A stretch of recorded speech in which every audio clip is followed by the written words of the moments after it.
তুই আমার দিকে ব্যাগ দিয়ে দিকে সত্যি আরে না না কি সস্য কদম আমি আসলে তোমাদের দেখতে পাইনি সকালে এদিকে করে দাও চলে যাবো আমি। আমার যাওয়ার জায়গা নেই, আমার যাওয়ার কোনো জায়গা নেই, আমার গন্তব্য আমি একটাই, ফজলু কত করে বাড়ি। আমি তোর কাছে আইছি রে। ও আমার কাছে তা আমার কাছে কি মনে করি কি মনে করে আইছে তুই একটু নিজে আন্দাজ করে বলতেনি ভাই।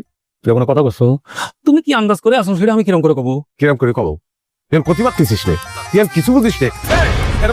তুই আমাদের কোথায় দিছিস কিসের জন্য বলতেনি? কিসের জন্য কোথায় দিছিস? এই গত আরে স্যার স্যার মানে হয়েছে কি মানে মেয়েটার কি কোনো সমস্যা হয়েছে ওরে কয় না সমস্যার কথা খবরে তোরে, মুখ কালো করে থাকে, কথা কয় না, কলি উল্টো পাল্টা কয়, একটু হাসা পর্যন্ত না। আমার কালকে বাসনা রাত্রিতে আমি করতে পারি।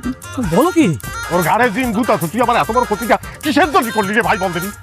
ধুরো মানে গজল তুমি কি করছো না যে একটা মেয়ে তার বাড়ি ছেড়ে এসে মাত্র একটা দিন হয়েছে এরই মধ্যে তুমি তার হাসি খুশি কথাবার্তা এগুলো নিয়ে ধরতেছো তাকে একটু সময় দিতে হবে না ওরে বাপরে বাপ, তোর কথা শুনে মনে হচ্ছে একটা মেয়ের বিয়ে করলি তার মন মিজাজ নরমাল হওয়ার জন্য 2-4 বছর চলি।